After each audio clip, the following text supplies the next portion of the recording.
Well, there she is. Don't think I've made a video of this Grom yet, but as you can see, pretty much like mostly, essentially stock for the most part.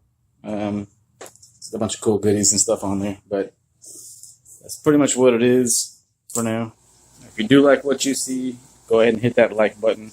Go ahead and subscribe. I'm going to have a lot more of the build here, as well as the build on the other Grom we got. So you can see a lot more of that coming up, a lot more in close and detail about kind of what went into that one. Not going to reveal too much of what kind of projects we got going for that one, but we'll just stick with this one for right now, and then I'll upload more videos of the other one. A couple of things I did do is I did paint the forks red, just because I didn't like the gold forks, and I painted my rims red, which are a little bit dirty since I've been riding it in the rain essentially, but all that stuff just cleans right off. This is the color it used to be right here, as you can tell by this mark. Let me see if I can, there you go. But I did paint it like a, you can barely see the finish, I guess, on it. It's like a, like almost bedliner coating, essentially. I did the front fender, the fairings, the rear fairing, all that stuff. I did take the heat shield off the muffler, essentially. I found these pegs on, just in my toolbox off of one of my other bikes, so I just threw them on there. I'm probably going to switch those out once the rear sets go, and I switch those out too. But here's the back right here, which is essentially the same thing. Red rim, stock brake caliper, which happens to be red, which is why I painted everything red, because that way at least it matches. Locking around a pit bull stand that works. Still need to get some chain adjusters, because these, as everybody already knows, suck. Reason I have the stock fender thing back on is registration expired in California, so since I was registering it in Texas now, I did have to pass the brake and light inspection, so that required me to have the license plate light, turn signals, all that cool stuff. That this is why you keep your stock parts, so you can throw them back on there. That's going to come off, and the subcage will go back on there. I'm not sure what shock options I'm going to go with first. And I'm rocking the Pink Maiden's shortened kickstand, which is why that's on there. But all in all, it's like a rough finish. I didn't want to spend a lot of time cleaning stuff, so I like this because it looks like weathered, essentially. And then here's the other side. Since I did have to pass the brake and light inspection, my headlight works, which is right here. Same thing, it's off of one of my other bikes. It's just a 6 LED, like rigid style light. I did have to borrow Pink Maiden's pink vinyl wrapped turn signals here, just so I can pass the brake and light inspection. The horn is still here, but probably going to swap that out for something else a little bit more powerful, because you all know the stock Grom horn sucks. But on the front, I do have a PSD bar clamp, rocking the KLX 110 bars.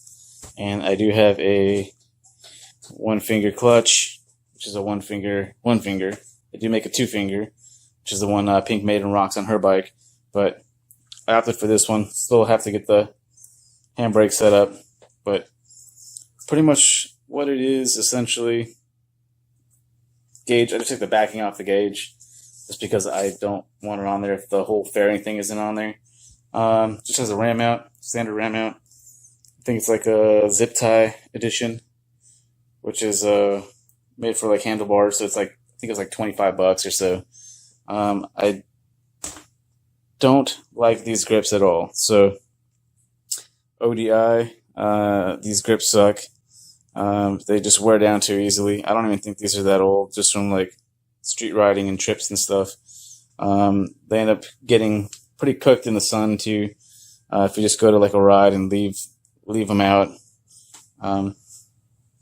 Here's the other one on this side, which is basically just all pretty much gone. I did have some that I ordered. Pretty cool brake, aftermarket brake lever on this side, just a cheapie from eBay. I bought the set before I swapped that out, but I still have the other side just in case I need it for anything or somebody else needs it. But as far as the setup goes, I mean, it's pretty cool. That's pretty much all you need right there. I did have these handlebar guards, sliders essentially, that I threw on there. So it does look kind of cool on that end of it. Pretty cool. And as far as changing the oil and stuff like that, I mean, it's all pretty simple. I do the regular maintenance on it whenever I can. But I'd rather just like have it ready to go, ready to ride. The only thing that is a pain in the ass with all this stuff right here is putting the key in, because you have the PSD bar clamp right here, and then you have the stock gauge set up. So you can definitely squeeze the like flip key in here, or you can just use the standard key, which is usually what I end up using, just because it's such a pain in the ass to try to get in there and come back. Yeah, that's pretty much it. Just a quick overview here. Essentially what it looks like. I'll minus this right here, since this will be gone probably this weekend once I put the sub cage back on. But yeah. And if you're interested, I mean, I'll throw the links down and stuff like that, like the tires that I'm using, the PSD bar clamp, KLX 110 bars from Pro Taper. This ram mount, I have found it a couple places online, but it's pretty much the easiest on and off. You just have to zip tie it on there. It holds my phone pretty good. So, I mean, I've gone, top speed of 65 or so, and phone hasn't come off or anything. If you have any suggestions for the rear shock assembly, just comment below. I mean, there's like the YSS option. There's that gold Folens. There's a lot of different things. I mean, just to probably raise the height or lower the height, I'm pretty sure there's more options, as well as the links and stuff. But you definitely want like a stiffer shock, essentially. Just a little bit too soft. I've done a couple, before I swapped the tires, I did a couple track days, Minimoto track days at a couple of the tracks in California and in here in Houston. So it does pretty well. It's just not as fast as like, the KX65 Minimoto that I did have. So it's pretty much a Grom. You have to enjoy it for what it is, and it's super fun. I mean, when you're going into corners, or going off-roading or doing whatever you want, that's probably the next thing, is taking the fender off and going with another fender on the front, just because it does get caked up with like mud, and it does almost stop you from going, if not does stop you from going most of the time, because it just gets caked up in here and it stops the wheel from spinning. I mean, there's enough clearance in here where you can kind of stick your hand in, but if you figure you're going to have like that much bit of mud in there, it's not going to be good when you try to just keep going. As always, if you haven't subscribed, hit that subscribe button down below. Like, comment, let me know what you think. I'm probably going to redo the paint again, just because it probably put another coat on it. That's up there like a big scratch when you put it on the truck.